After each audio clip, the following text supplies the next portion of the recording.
Listen closely now as we drift back to a time before time had a name, before the sun knew its path, before the waves learned their rhythm. Imagine, if you will, not darkness, but a formless, yawning void. The Greeks called this chaos. It was not disorder, but the original gap, the infinite silent potential from which everything would eventually emerge. And from this quiet nothingness, without cause or reason, the first beings stirred. Gaia, the earth, rose broad and solid. Tartarus, the deep abyss, sank into the unimaginable depths below. Eros, the force of procreation and attraction, shimmered into being, the catalyst for all unions to come. Erebus, darkness, and Nyx, night, appeared, twining together.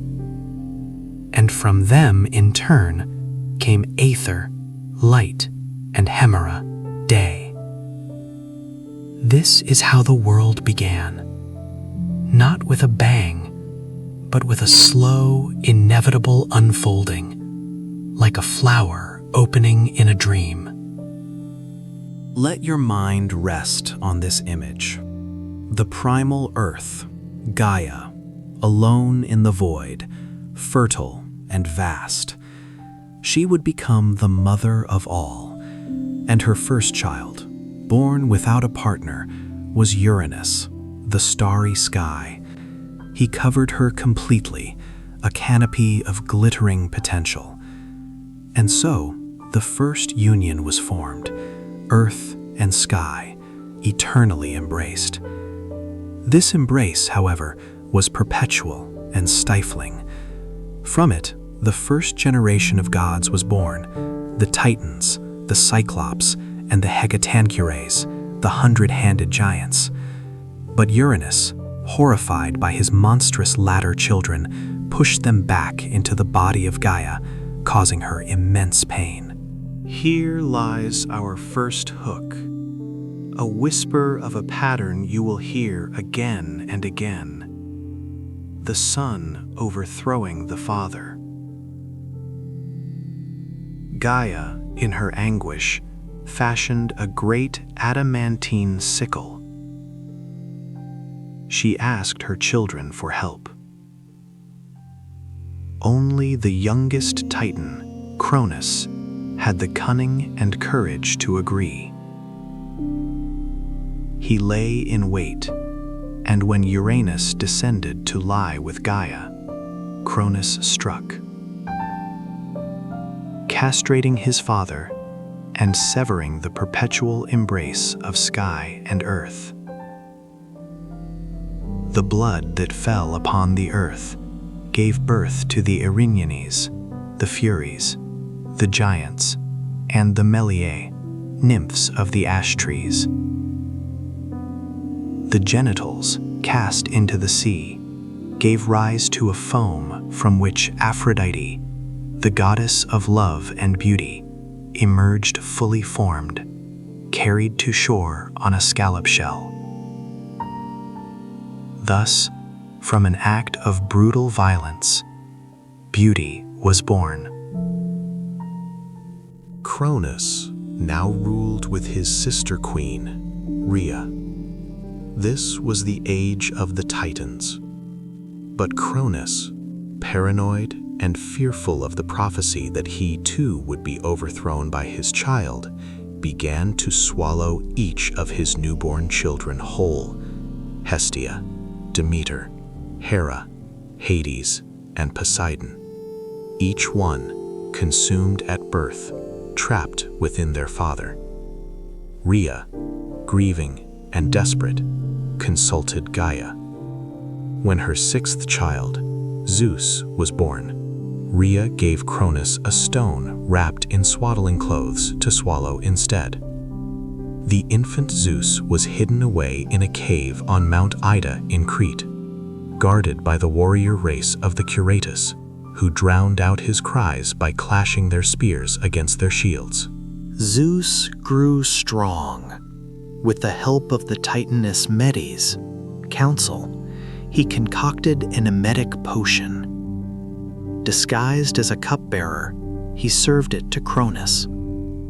The king of the Titans vomited up the stone, and, one by one, his 5 older children, fully grown. What followed was the Titanomachy, a 10-year war that shook the cosmos. Zeus and his siblings, the Olympians, fought from Mount Olympus. The Titans, led by Atlas, fought from Mount Olympus. It was a war of earthquake, fire, and fury. Eventually, with the help of the Cyclopes, who forged Zeus's lightning bolts, Poseidon's trident, and Hades' helm of darkness, and the released hecatoncheires, the Olympians prevailed. The defeated Titans were cast into Tartarus, guarded by the hecatoncheires. Atlas, their leader, was given the eternal punishment of holding up the celestial heavens. A new order was established. The 3 brothers drew lots for their realms. Zeus won the sky and became king of the gods. Poseidon won the seas. Hades won the underworld. The earth and Olympus itself were common ground. And so begins our slow, meticulous walk through the pantheon that shaped a civilization's understanding of the world, of love, war, the sea, the dead, the harvest, and the hearth. Let us meet them now, one by one, in the dim, quiet light of your mind's eye. Let the names and stories wash over you. There is no need to remember, only to listen and drift. We begin at the peak, with the ruler. Zeus, Jupiter, the cloud gatherer, the father of gods and men, lord of the thunderbolt. Imagine the peak of a mountain, perpetually shrouded in mist, yet above the clouds, bathed in relentless, clear light. This is his domain. Zeus is not merely a king. He is the embodiment of order, justice, oaths, and hospitality. Xenia. The eagle is his messenger, the oak his sacred tree. His weapon is the thunderbolt, a crackling spear of pure celestial fury. Yet his myth is dominated by 2 intertwined narratives: his battle against chaos and his prolific, often illicit, love affairs. Every strange monster or heroic demigod you encounter in myth can often be traced back to a moment of Zeus's desire. He transformed into animals: a bull for Europa, a swan for Leda, an eagle for Ganymede. Elements: a shower of gold for Danae, and even other people, Alcmene's husband Amphitryon, to satisfy his pursuits. These were not just tales of lust, but etiological explanations: why certain noble families claimed divine lineage, or how certain lands and creatures came to be. His first wife was Metis, Counsel, whom he swallowed whole when he learned she would bear a child mightier than he. Thus, he internalized wisdom itself. From his head later sprang Athena, fully armed. His final and most famous wife is his sister, Hera. Their marriage is the divine representation of the political union of heaven and earth, yet it is fractious, defined by Zeus's infidelities and Hera's vengeful jealousy. Hera, Juno, the queen of Olympus, protector of marriage and women. Her gaze is solemn, her posture regal, often depicted with a diadem and holding a scepter topped with a cuckoo, a bird sacred to her. The peacock, with its 100 watchful eyes, is her symbol, a gift from the ever-watchful Argus. Hera is powerful, proud, and perpetually wounded. As the goddess of the sanctified marriage bond, her own marriage is a source of constant humiliation. Her wrath is therefore legendary, but it is never random. It is the fury of a treaty betrayed. She does not punish Zeus, he is beyond her reach, but she relentlessly pursues his consorts and their offspring. She hounded Heracles, Hercules, Hera's glory, from his cradle, sending serpents to kill him, and later driving him to madness. She persecuted Leto, mother of Apollo and Artemis, preventing her from finding a place to give birth. She turned Io, one of Zeus's lovers, into a heifer and set Argus to guard her. Yet she is also a protector. Cities like Argos and Samos revered her. The annual ritual of the Eros Gamos, sacred marriage, reenacted her union with Zeus to ensure the fertility of the land. Her story is a complex one, of power within constraint, of dignity amidst disrespect. The Earth Shaker, Lord of the seas, earthquakes, and horses. Feel the ground beneath you tremble slightly. That is his passing. Poseidon rules the Mediterranean's tempestuous, salty heart. He is depicted as a majestic, bearded figure, always holding his three-pronged trident, with which he could stir up tidal waves, shatter rocks, and create springs. His domain is one of profound duality. He is the cause of shipwrecks and storms, yet also the calmer of waves and the provider of new islands. He competed with Athena for patronage of Athens, offering a saltwater spring. She offered the olive tree and won. In his anger, he flooded the Attic plain. He vied with Hera for Argos and lost again. His temperament is like the sea, majestic, brooding, and prone to violent rage. He is also the god of horses, Hippios, and created the first horse, Scipios, by striking his trident on a rock. He fathered many beings, both heroic and monstrous. The winged horse Pegasus, with Medusa, the giant Orion, and the cyclops Polyphemus. His wife is the Nereid Amphitrite, a sea goddess of quieter waters. When he pursued her, she fled to Atlas. A dolphin, Delphin, persuaded her to return, and in gratitude, Poseidon placed the dolphin among the stars. The Grain Mother, Lady of the Harvest.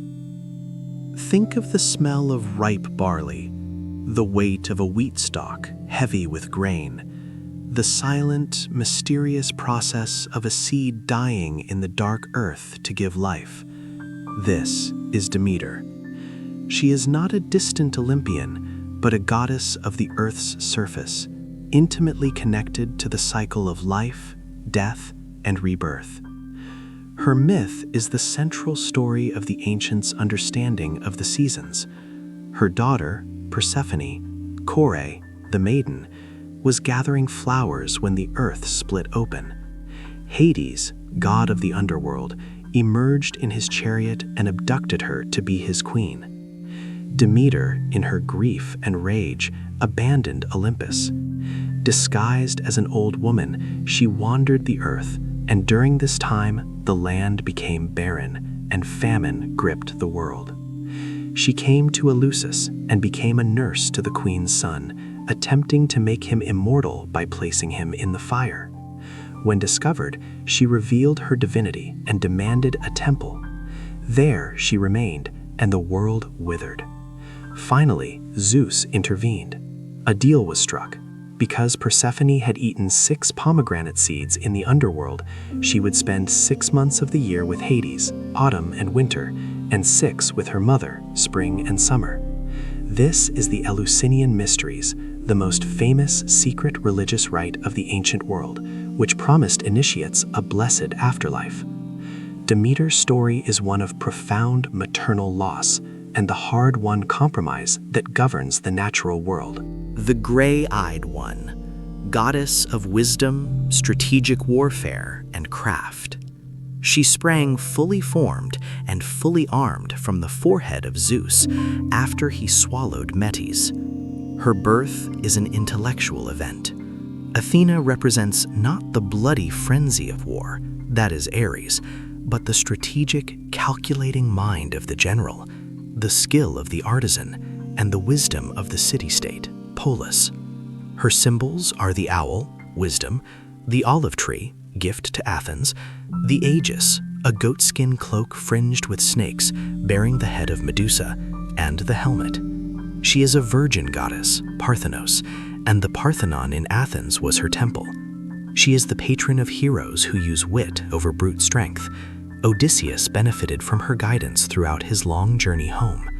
She is also the goddess of handicraft, weaving, pottery, metalwork. The myth of Arachne warns of challenging the gods in one's craft. The mortal weaver boasted she was superior to Athena. After a contest, Arachne's tapestry depicted the gods' indiscretions. Athena, enraged by the skill and the subject, struck her. In despair, Arachne hanged herself, but Athena transformed her into a spider, Arachne in Greek, to weave forever. Athena is rationality, civilization, and disciplined skill, forever contrasted with the more primal emotional forces of the pantheon. The far shooter, god of light, music, prophecy, and healing. He is the most Greek of gods, the epitome of youthful, beautiful, rational male perfection. Born to Zeus and Leto on the floating island of Delos, the only place that would dare harbor Hera's rival. His twin is Artemis. Apollo drives the chariot of the sun across the sky. Though Helios is the primordial sun titan, they became conflated. He is the god of the oracle at Delphi, the most important prophetic site in Greece, where his priestess, the Pythia, inhaled vapors and delivered cryptic prophecies. He is the lord of the lyre, of music and poetry. Yet he is also a god of plague. His arrows could bring sudden disease. He is a paradox, the god of healing. His son Asclepius was the god of medicine, who can also cause sickness. The god of order and reason, who, in myth, is capable of swift and cruel vengeance. He flayed the satyr Marsyas alive for daring to challenge him in a music contest. He and Artemis killed all the children of Niobe, who boasted she was superior to their mother Leto. His love affairs often end in tragedy. Daphne turned into a laurel tree to escape him. The laurel became his sacred plant. Cassandra was given the gift of prophecy, but cursed that no one would believe her when she rejected him. Apollo represents the clear, often harsh light of reason and truth, which leaves no room for shadows or excuses. The huntress, mistress of animals, virgin goddess of the moon and wilderness. Born just before Apollo, she helped her mother Leto deliver her twin, thus becoming, from her first moments, a goddess of childbirth. But she is also a virgin who shuns the company of men, roaming the wild mountains and forests with a band of nymphs. Her symbols are the bow and arrow, the stag, and the cypress tree. She is a protector of the young, both human and animal, yet she is a fierce huntress who demands respect. Her wrath is swift. She sent the Caledonian boar to ravage a kingdom when King Oeneus forgot her in a sacrifice.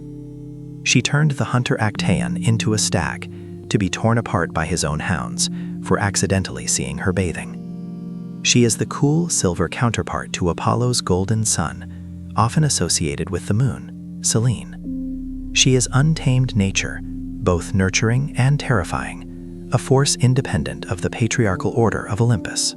The shield piercer, god of violent, chaotic war. He is the least liked of the Olympians. Homer depicts him as a blustering, bloodthirsty, and somewhat pathetic figure who roars in pain when wounded and flees to Olympus. Where Athena represents the strategy and just cause of war, Ares embodies its brutal, chaotic, and savage physicality, the frenzy of the battlefield, the slaughter, the bloodlust. His companions are Phobos, fear, and Deimos, terror, his sons with Aphrodite, with whom he had a famous, adulterous love affair, though Hephaestus is her husband. His sacred animals are the vulture and the dog, scavengers of the battlefield. Despite his unpopularity in myth, as a force, he was necessary and respected in Sparta, a society built for war. He is the raw, unadorned id of violence, a necessary shadow to Athena's calculated intellect in conflict. Aphrodite, Venus, the Cyprian, goddess of love, beauty, and procreative desire. Her origin is twofold. In Hesiod's theogony, she is born from the sea foam, Aphros, created when Uranus's severed genitals fell into the ocean. In Homer, she is the daughter of Zeus and Dione. Both stories capture her essence. She is a primordial, elemental force, older than the Olympian order, yet integrated into it. She is not merely romantic love, but Eros, irresistible attraction, sexual desire, and the powerful drive that ensures creation and continuation. She is married to Hephaestus, the lame smith god, a union of beauty and craftsmanship, but is perpetually unfaithful, most famously with Ares. Her power is universal and destabilizing. Even Zeus is not immune. She wears a magical girdle that makes anyone desire her. She is attended by the Charites, Graces, and Eros, Cupid, often depicted as her playful, sometimes cruel son.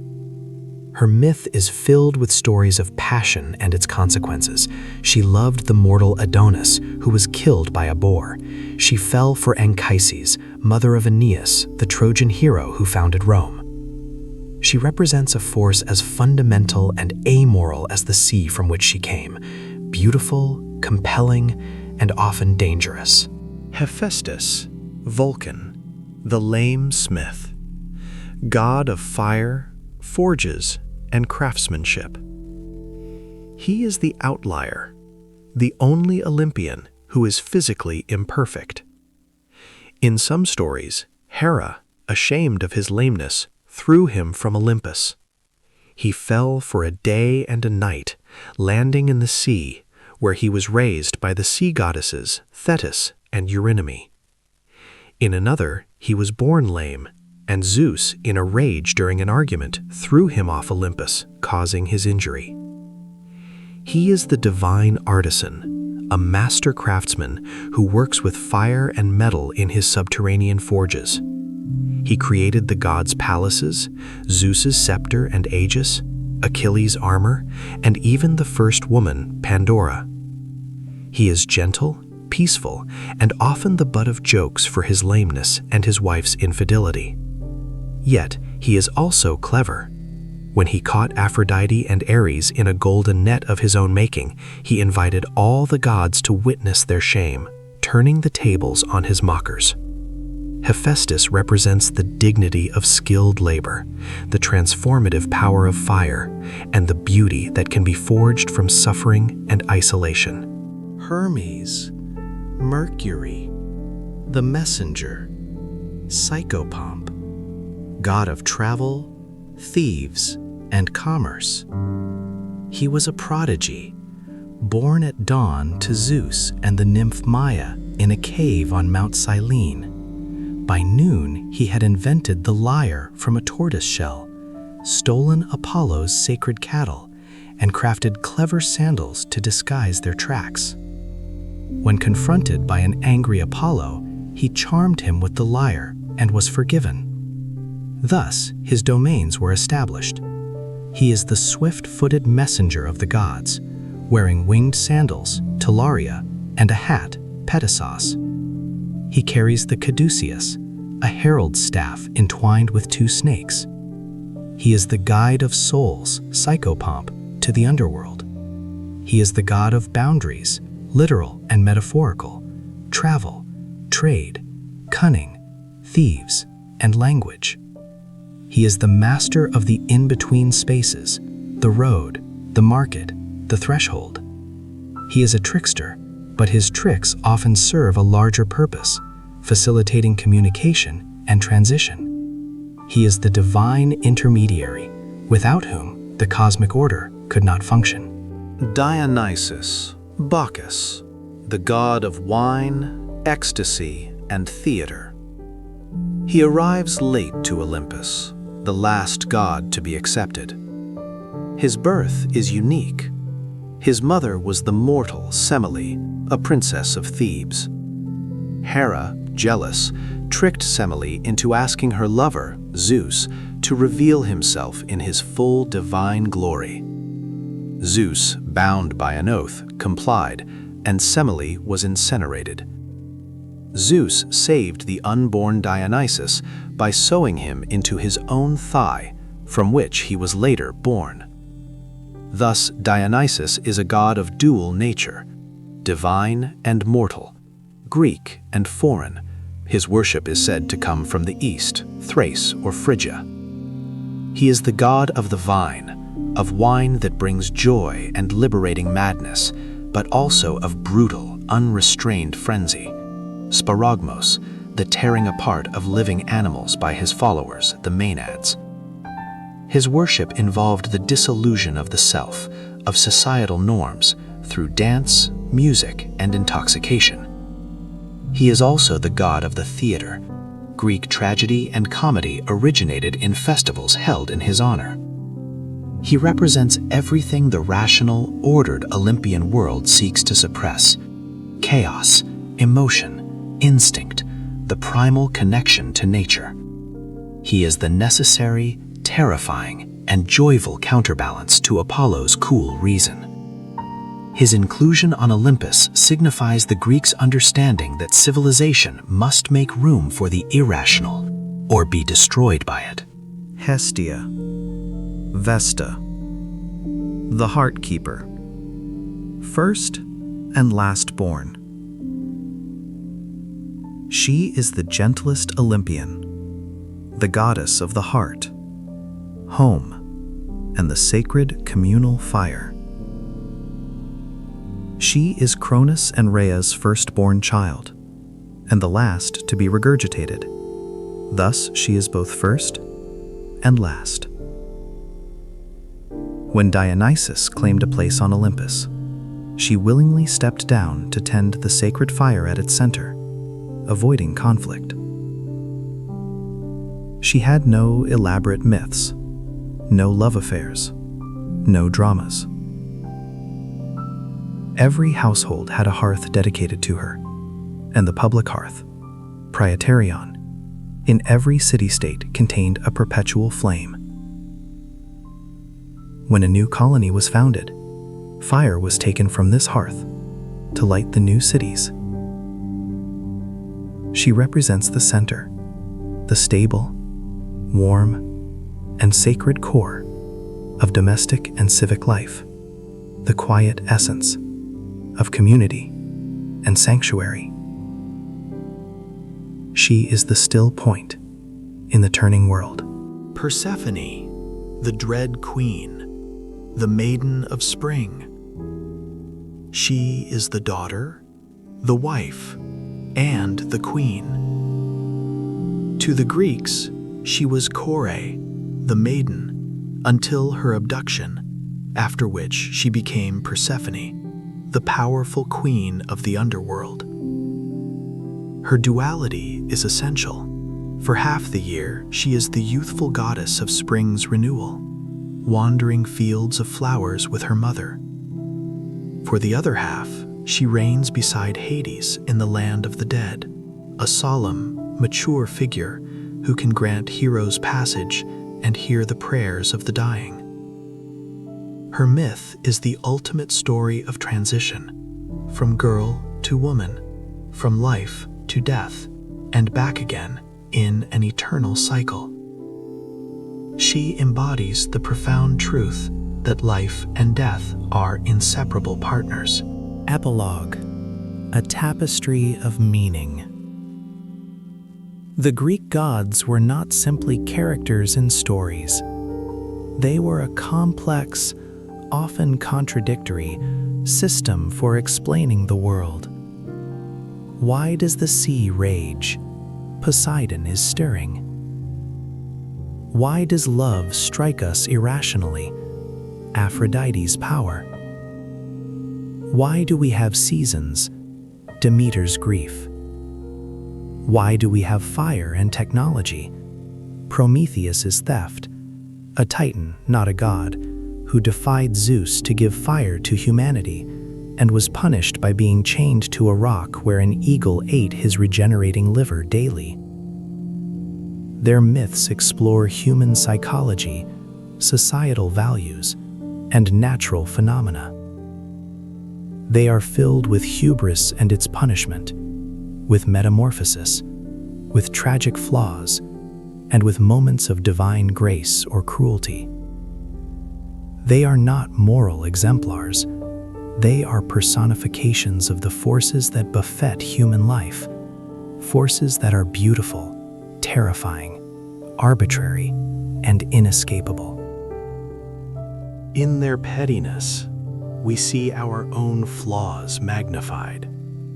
In their power, we see the awe-inspiring and terrifying scale of the universe.